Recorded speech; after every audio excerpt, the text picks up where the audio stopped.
Hello everyone, welcome to Y academy. जैसे कि आपको पता है, हम हीट चैप्टर पढ़ रहे थे। उसमें हमने पढ़े थे latent heat of fusion, latent heat of vaporization, specific heat capacity, है ना। तो प्रीवियस क्लास में मैंने बोला था आपको latent heat of fusion of ice आपको याद रखना है, that is 80 calorie per gram, है ना। Latent heat of vaporization of water आपको याद रखना है, दैट इज 540 कैलोरी पर ग्राम। आपको specific heat capacity of ice याद रखना है, that is 1/2 calorie per gram degree Celsius. आपको specific heat capacity of water याद रखना है ना। वो क्या है बेटा, 1 calorie per gram degree Celsius. इतनी चीजें याद रखोगे तो आपके सारे न्यूमेरिकल होने लगेंगे, है ना। और मोस्ट ऑफ द क्वेश्चन में आपको ये कांस्टेंट दे दिया जाता है ना, याद रखने की जरूरत नहीं पड़ती। बाय चांस अगर ये नहीं मिलते तो आपको इतनी चीजें तो याद रहनी चाहिए, है ना। अच्छा, चलते हैं पहले क्वेश्चन पे। पहला क्वेश्चन आपके सामने ये है, 2 gram of steam condenses when pass through 40 gram of water initially at 25 degree Celsius. The condensation of steam raises the temperature of water to 54.3 degree Celsius. What is the latent heat of steam, है ना। तो हम water के ऊपर steam को पास कर रहे हैं, और आपको पता है steam is comparatively hot object as compare to water. Water के कंपैरिजन में स्टीम क्या हो जाएगा, हॉट ऑब्जेक्ट। हॉट ऑब्जेक्ट जो हीट डोनेट करता है वही हीट को कोल्ड ऑब्जेक्ट गेन करता है और उसका टेम्परेचर राइज होता है ना। तो यहाँ पे हॉट ऑब्जेक्ट है आपका स्टीम, और ये जितना हीट रिलीज करेगा उतना हीट को ये गेन करेगा वाटर, फिर उसका टेम्परेचर बढ़ेगा 54.3 डिग्री सेल्सियस, है ना। अगर मैं स्टीम की बात करूं, तो पहले स्टीम का ऐसे कन्वर्जन होगा। स्टीम, है ना, इसका मास है 2 gram which is at 100 degree Celsius, ठीक है, which is at 100 degree Celsius. तो ये स्टीम जो है 2 ग्राम का स्टीम पहले, है ना, ये वाटर को कन्वर्ट होगा, वाटर, और ये भी 2 ग्राम बनेगा कंडेंस होने के बाद, और ये भी 100 डिग्री सेल्सियस पे बनेगा, क्योंकि कल ही मैंने बताया था ड्यूरिंग फेज ट्रांजिशन कोई भी टेम्परेचर चेंज नहीं होगा। और इस दौरान जो हीट ये रिलीज करेगा that is mass into latent heat of vaporisation, mass into latent heat of vaporization, ठीक। फिर ये जो वाटर है इट विल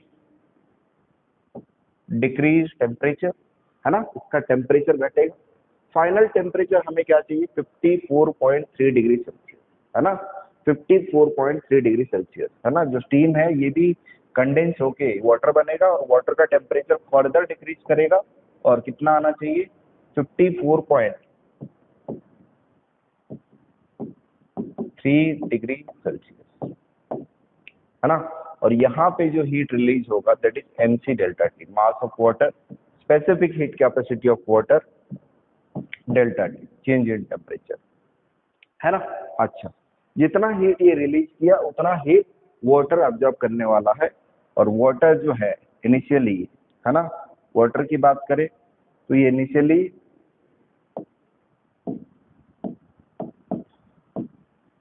इनिशियली कुछ तो टेम्परेचर पे है, दैट इज 25 डिग्री सेल्सियस, और इसका मास है आपका 40 ग्राम, है ना। और ये 25 डिग्री सेल्सियस टेम्परेचर पे है, ठीक है। और इसका टेम्परेचर रेज होगा,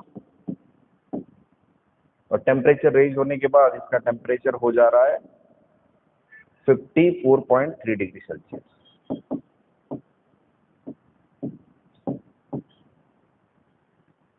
ठीक। तो यहाँ पे ये कितना हीट गेन करेगा, that is Q is equal to mc delta T. यहाँ पे कोई फेज ट्रांजिशन नहीं हो रहा है ना। तो कितना हीट गेन करेगा, मास of water, specific heat capacity of water, delta T, change in temperature, ठीक है। तो ये हीट लॉस्ट है और ये हीट गेन, है ना। तो आपको प्रिंसिपल ऑफ कैलोरीमेट्री पता है, heat lost by hot object is equal to heat gained by cold object. Very good. Heat gained by cold object. Heat lost कितना है, mass into latent heat of vaporization. Mass कितना है 2. Latent heat of vaporisation मैंने आपको बोला था, याद रखना है। Latent heat of vaporization of water कितना होता है?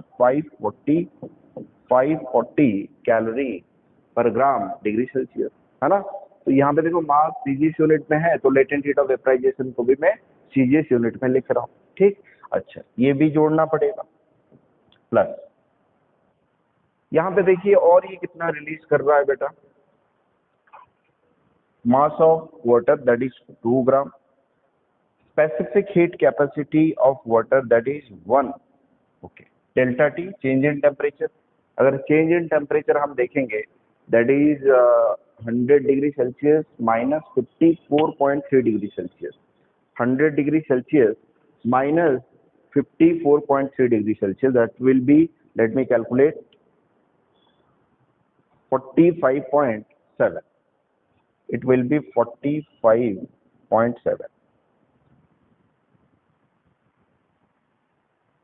45.7 डिग्री सेल्सियस, ओके ओके। तो it is equal to heat gain, है ना। मास ऑफ वाटर बताइए कितना है? 40 ग्राम, है ना। Specific heat capacity of water पता है 1, delta T change in temperature, फिर से हम चेंज इन टेम्परेचर अगर देखेंगे 54.3 minus 25 degree Celsius, 54.3 minus 25 that is 29.3, ये हो जाएगा आपका 29.3। तो आपको क्या निकालना है? आपको निकालना है यहाँ पे, है ना, what is the latent heat of steam. Latent heat of steam actually unknown quantity है, इसको निकालना है हमें, है ना। तो यहाँ पे लेटेंट हीट ऑफ स्टीम, है ना, ये अननोन है ना, मतलब दिया नहीं है कहीं पे, तो ये आपको निकालना है इस तरीके से, ठीक है। तो ये क्या हो जाएगा? 12, है ना, इज इक्वल टू 40 इंटू 29.3, इसको अगर मल्टीप्लाई करेंगे 40 इंटू 29.3, इट विल बी 1172, 1172, है ना। 12, फिर इसको लेके इधर सब्ट्रैक्ट करेंगे माइनस 2 इंटू 45.7, 2 इंटू 45.7 अगर मैं करता हूँ दैट विल बी 91.2, 91.2, है ना। तो यहाँ पे इट विल बी अप्रोक्सीमेटली, है ना, अप्रोक्सीमेटली कितना होगा?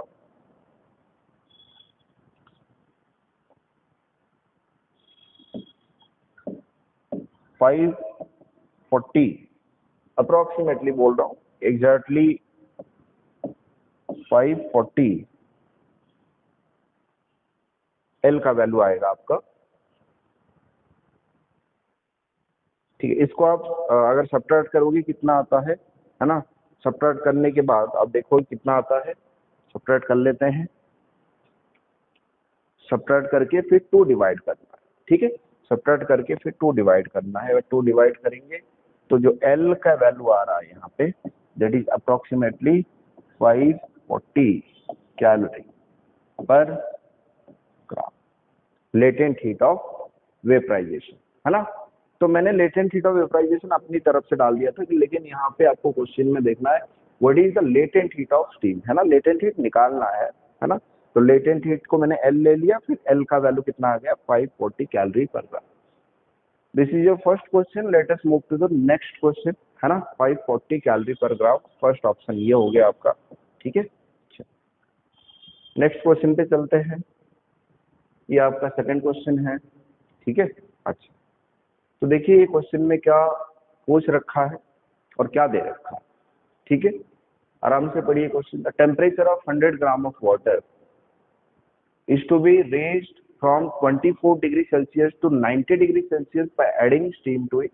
The mass of the steam required for this purpose is roughly, ठीक। तो यहाँ पे वाटर के टेम्परेचर को हमें 24 से 90 तक बढ़ाना है, तो वाटर का मास आपको दे रखा है 100 ग्राम, ठीक। और इसका इनिशियल टेम्परेचर भी आपको दे रखा है, इनिशियल टेम्परेचर है 24 degree Celsius. You have to raise the temperature by 90 degree Celsius. यहाँ पे आपको वाटर चाहिए, है ना, तो 100 ग्राम 100 ग्राम रहेगा, और यहाँ पे टेम्परेचर बढ़ के क्या हो गया 90 डिग्री, टेम्परेचर बढ़ के हो गया 90 डिग्री सेल्सियस। ठीक है, तो यहाँ पे जो ये हीट गेन करेगा तभी तो टेम्परेचर बढ़ेगा। हीट कितना गेन करेगा, मास ऑफ वाटर, फेज ट्रांजिशन नहीं हो रहा है तो लेटेंट हीट का कंसेप्ट तो नहीं आएगा। ठीक है, मास of water, specific heat capacity of water, delta T that is change in temperature, ये फॉर्मूला यहाँ पे लग जाएगा। ठीक, तो हमें स्टीम पास कराना पड़ेगा। जो स्टीम होता है जनरली ये 100 डिग्री सेल्सियस पे होता है, मान के चलेंगे। जो स्टीम है ना, कितना स्टीम पास करना पड़ेगा ना, कितना स्टीम पास करना पड़ेगा। देखिए, तो हम मान लेते हैं m ग्राम स्टीम पास करना पड़ेगा। ठीक, जो कि जनरली 100 डिग्री सेल्सियस पे होता है ना। तो इसको पहले वाटर बनना पड़ेगा। ठीक है, और ये भी कितना बनेगा m ग्राम का, ये भी कितना बनेगा m ग्राम ऑफ वाटर।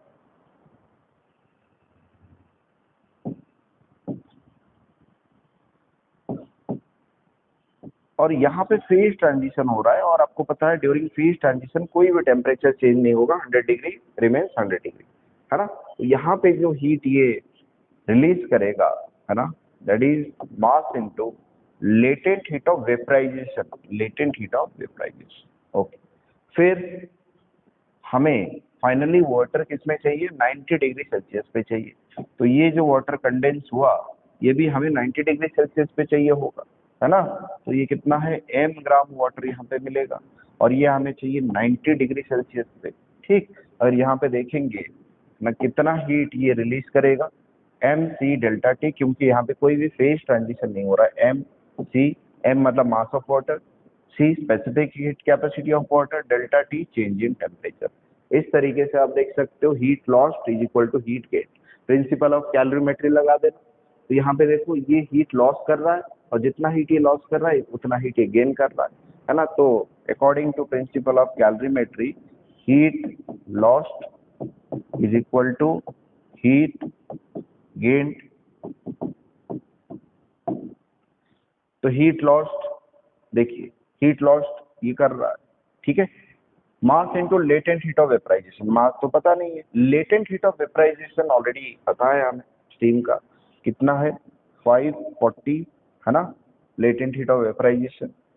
ठीक है, अच्छा यहाँ पे प्लस ये भी हीट लॉस हो रहा है, मास भी नहीं पता यहाँ पे, है ना। Specific heat capacity of water ये पता है, दैट इज 1।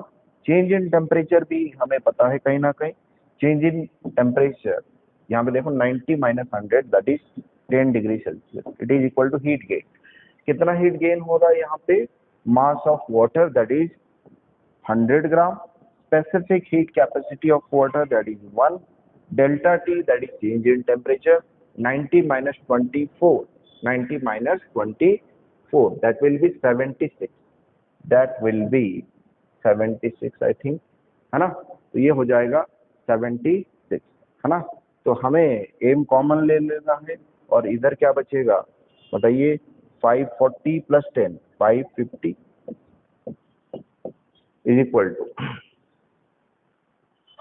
ये आपका हो जाएगा 7600, 7600। Okay, 90 minus 24, okay it is 66, sorry it is 66।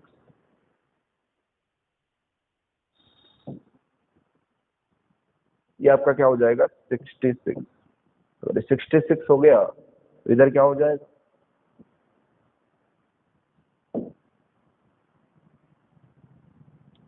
6600। ठीक है, तो m का वैल्यू क्या हो जाएगा, m is equal to 6600 divided by 550, zero से जीरो कैंसिल, 660 डिवाइडेड बाय 55, ये कितना हो जाएगा 660 divided by 55, that will be exactly equal to 12 gram, 12 gram. ठीक है, तो ऑप्शन में है क्या 12 gram, option B is the correct answer.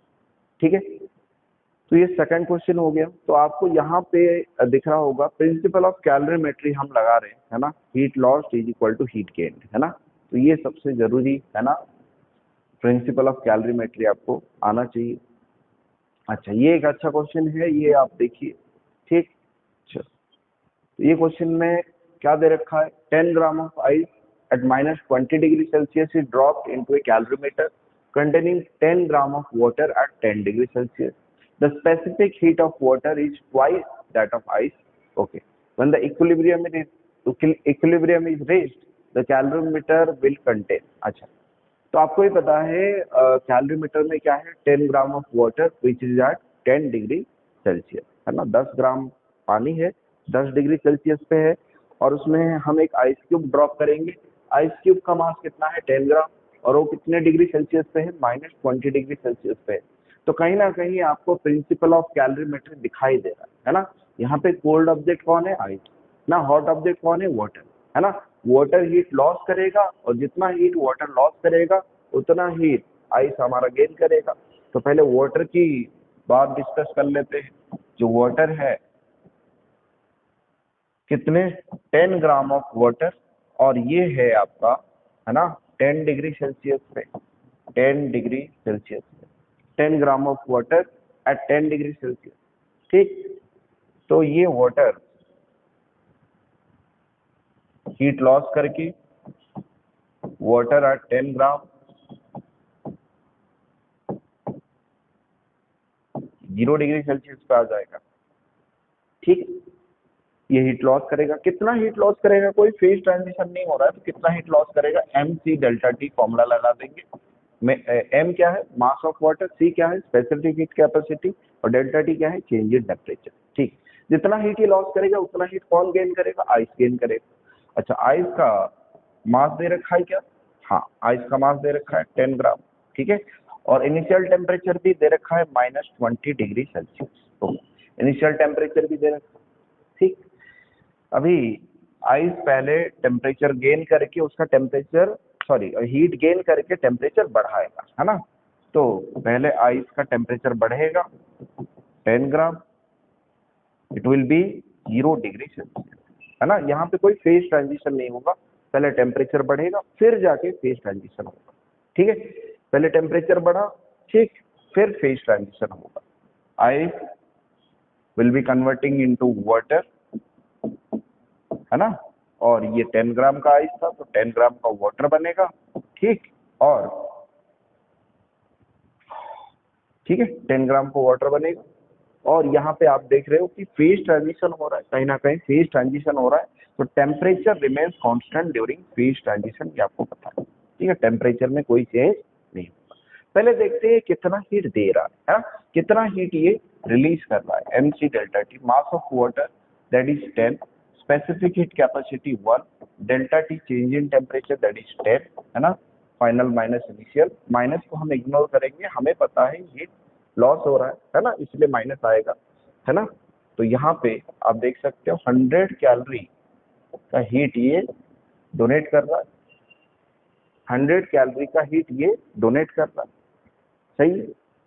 Mass, specific heat capacity, delta T change in temperature 0 - 10 that is 100 calorie. ठीक है, अच्छा, यहाँ पे अगर हम देखेंगे, है ना, यहाँ पे इसका टेम्परेचर बढ़ाने के लिए कितना हीट चाहिए, यहाँ पे टेम्परेचर बढ़ाने के लिए आप देख सकते हो mc डेल्टा टी चाहिए, क्योंकि कोई फेज ट्रांजिशन नहीं हो रहा, यहाँ पे फेज ट्रांजिशन हो रहा है, तो यहाँ पे कितना हीट लगेगा, mass into latent heat of ice to water, तो फ्यूजन।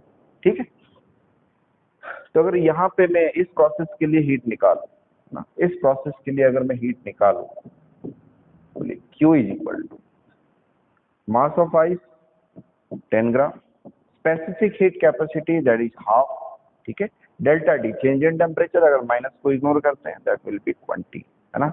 तो ये हो जाएगा 10, है ना, और ये हो जाएगा 100 कैलोरी। तो आप देख सकते हो वाटर जितना हीट डोनेट कर रहा है उतना हीट टेम्परेचर बढ़ाने में लग जा रहा है ना। अगर आप इसको वाटर में कन्वर्ट करना चाहते हो तो और हीट की जरूरत पड़ेगी, that is mass of ice that is 10 gram. Latent heat of fusion की अगर मैं बात करूं दैट विल बी 80, एंड यहाँ पे 800 कैलोरी और चाहिए, है ना, जो कि हमारे पास है नहीं, क्योंकि वाटर हीट डोनेट करने वाला है, और वाटर कितना हीट डोनेट कर सकता है, 100 कैलोरी, और वही 100 कैलोरी यहाँ पे टेम्परेचर बढ़ाने में लग जाएगा, है ना। तो आइस यहाँ पे 0 डिग्री सेल्सियस पे तो आ जाएगा, लेकिन थोड़ा सा भी आइस मेल्ट नहीं होगा, थोड़ा सा भी आइस मेल्ट नहीं होगा, क्योंकि बाकी हीट बचा नहीं है यहाँ पे। 100 कैलोरी यहाँ से आया, 100 कैलोरी यहाँ पे टेम्परेचर बढ़ाने में लग जाएगा, और यहाँ से यहाँ तक का जो फ्यूजन प्रोसेस है ये होगा नहीं। फ्यूजन प्रोसेस के लिए हमें चाहिए 800 कैलोरी हीट, जो कि हमारे पास है नहीं।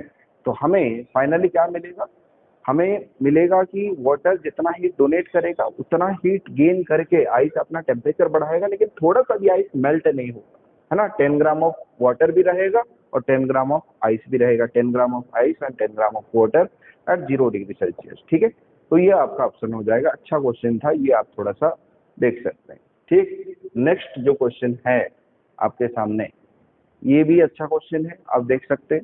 Equal masses of 3 liquids A, B and C।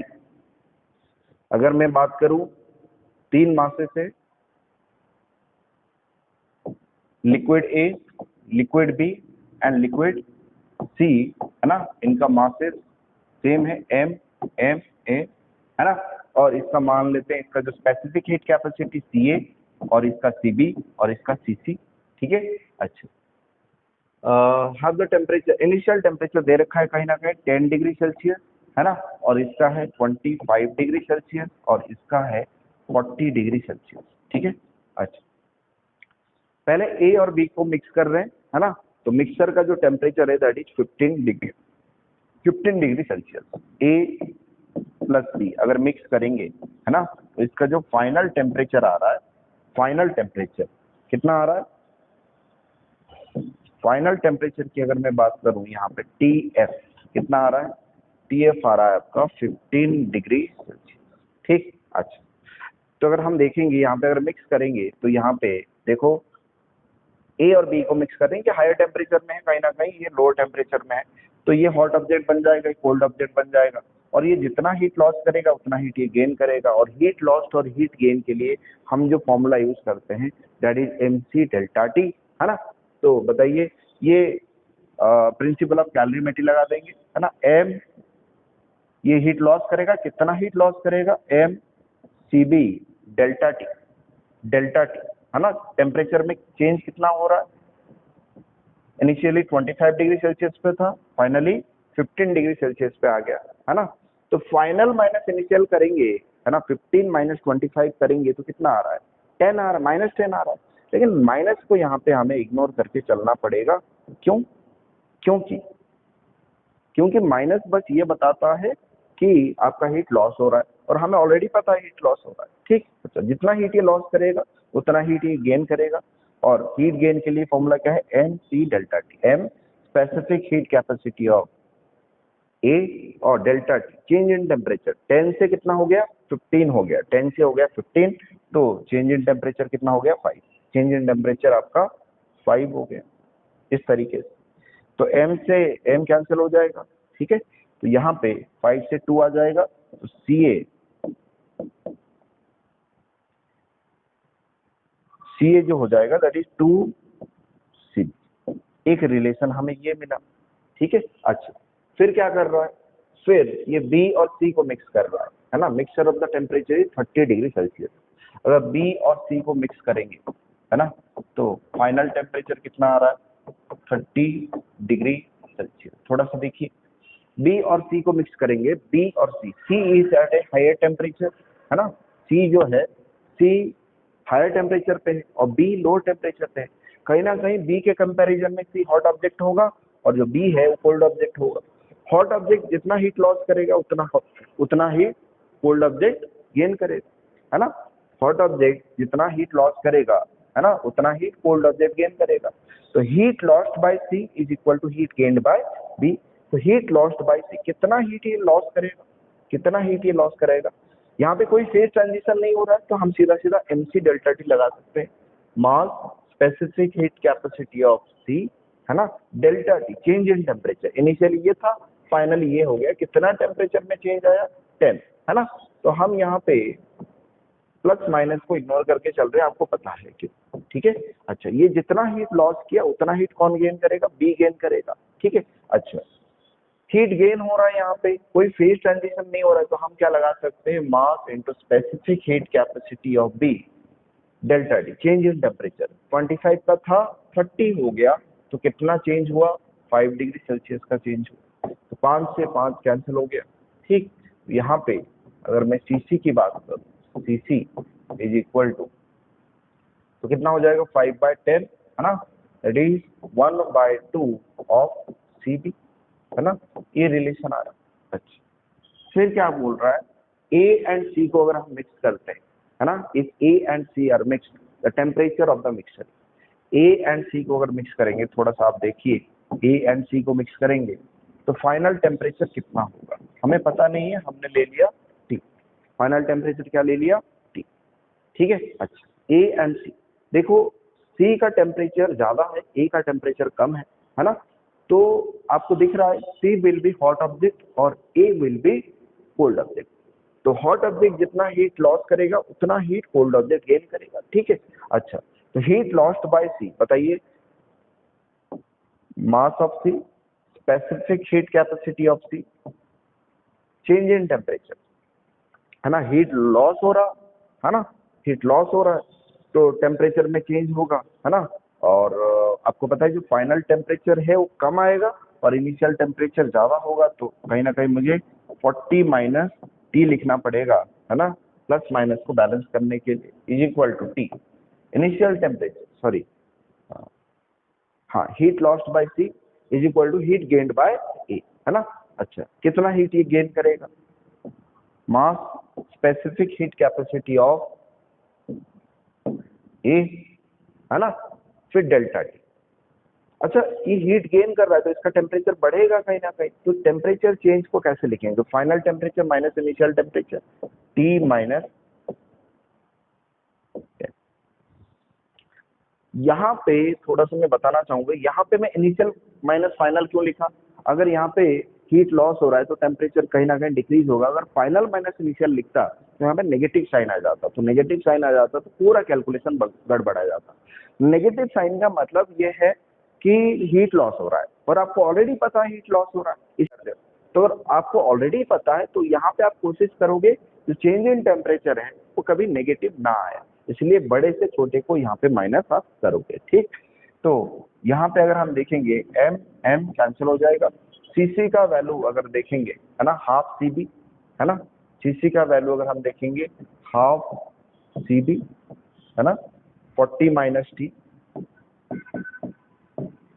Is equal to, C A का वैल्यू अगर हम देखेंगे, सी ए का वैल्यू है 2 सी बी, सी ए का वैल्यू है 2 सी बी, ये है आपका t माइनस 10, थोड़ा सा कैलकुलेशन और है। ठीक, यहाँ पे सी बी कैंसिल हो जाएगा, 40 minus T, 40 minus T is equal to, cross multiply करके 4 कर दो, t माइनस 10, है ना, तो ये हो जाएगा 40 minus T is equal to 4t minus 40, 4t minus 40, है ना, तो इस तरीके से इसको अगर इस साइड लेके जाते हो तो ये क्या हो जाएगा 40 plus T that is 5t is equal to, है ना, इसको इस साइड और इसको इस साइड लेके आते हैं तो ये कितना हो जाएगा 80। ठीक है, तो t इज इक्वल टू 80/5, है ना, 80/5, 80/5 हो जाएगा, है ना, यहाँ से अगर मैं लिखूं, यहाँ पे थोड़ा सा जगह है, t इज इक्वल टू 80/5, है ना, तो 80/5 कितना होता है 16, है ना, 16 डिग्री सेल्सियस। तो ये एक अच्छा क्वेश्चन था, इसको आप अच्छे से देख सकते हो। ठीक है, चलिए नेक्स्ट क्वेश्चन पे चलते हैं, 80/5 आपका 16 आ गया। ठीक है, नेक्स्ट क्वेश्चन पे चलते हैं। तो ये भी वैसे ही क्वेश्चन है, थोड़ा सा ये भी देखिए आप, 5 ग्राम of water at 30 degree Celsius and 5 gram of ice at minus 20 degrees Celsius are mixed together in a calorimeter. What is the final temperature of the mixture given that specific heat, ये तो already पता होता है आपको, ठीक है। तो 5 ग्राम of water और 5 ग्राम ऑफ आइस, आपको पता है water will be hot object and ice will be cold object, तो यहाँ पे भी प्रिंसिपल ऑफ कैलोरीमेट्री लग जाएगा। जितना हीट वाटर लॉस करेगा उतना हीट आइस गेन करेगा, है ना। फिर जो भी हम देखेंगे फेज ट्रांजिशन हो रहा है या टेम्परेचर बढ़ रहा है, जो भी हो रहा है, ठीक है। तो हम देखते हैं कि वाटर कितना हीट लॉस कर सकता है, ठीक है। तो जो वाटर है,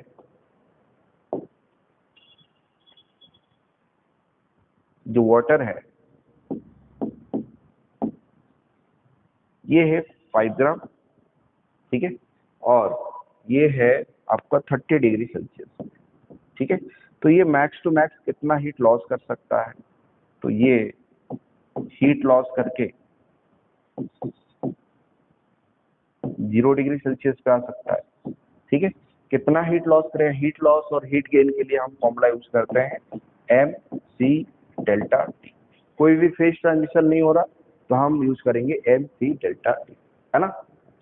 कितना हीट ये लॉस कर सकता है, अगर थोड़ा सा कैलकुलेट हम कर लेंगे यहाँ पे,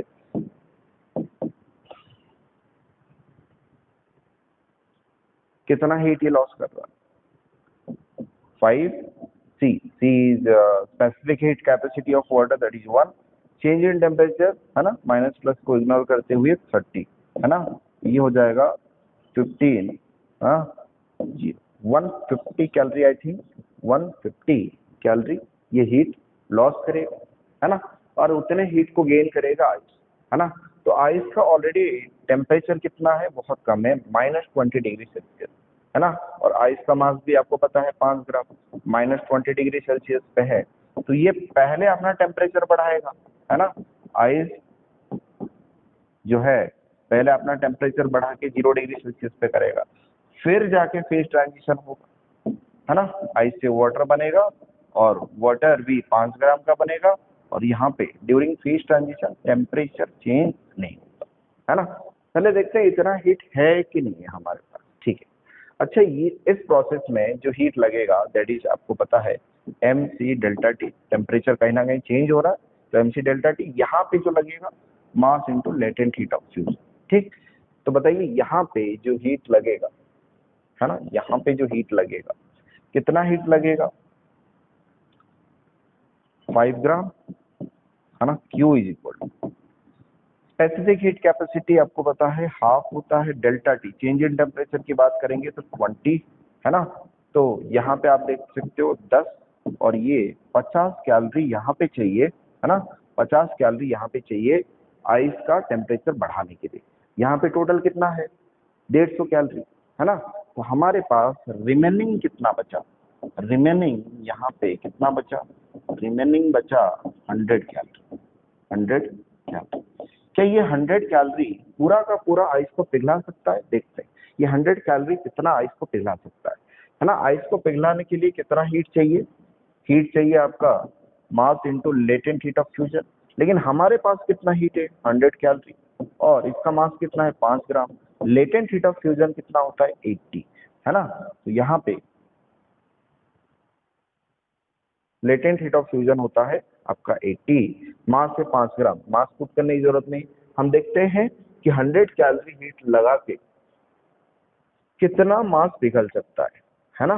मान लेते हैं m मास पिघल सकता है, तो m कितना है, m is equal to 100 divided by 80, तो 0 से 0 कैंसिल, ये हो जाएगा 1 और 2 बचेगा, ठीक है। 8 2 जार 16, 1.2 ग्राम के करीब ये पिघला सकता है, लेकिन हमारे पास 5 ग्राम, ठीक है। तो आपको यहाँ पे क्या पूछ रहा है, आपको पूछ रहा है find the temperature of mixer, है ना। तो आपको पता है कि आइस अगर पूरा पिघल ही नहीं पा रहा ना, हीट की शॉर्टेज है यहाँ पे, तो जो पूरा मिक्सचर होगा that will be the mixture of ice and water, तो उसका फाइनल टेम्परेचर यहाँ पे आपको पता है 0 डिग्री सेल्सियस ही रहेगा, है ना। फाइनल टेम्परेचर क्या रहेगा 0 डिग्री सेल्सियस। वैसे तो मैं और भी क्वेश्चन लेके आया था, लेकिन यहाँ पे है ना लेक्चर खत्म करते हैं, नेक्स्ट क्लास में कुछ और क्वेश्चन के साथ हम मिलते हैं, ठीक है। Thank you.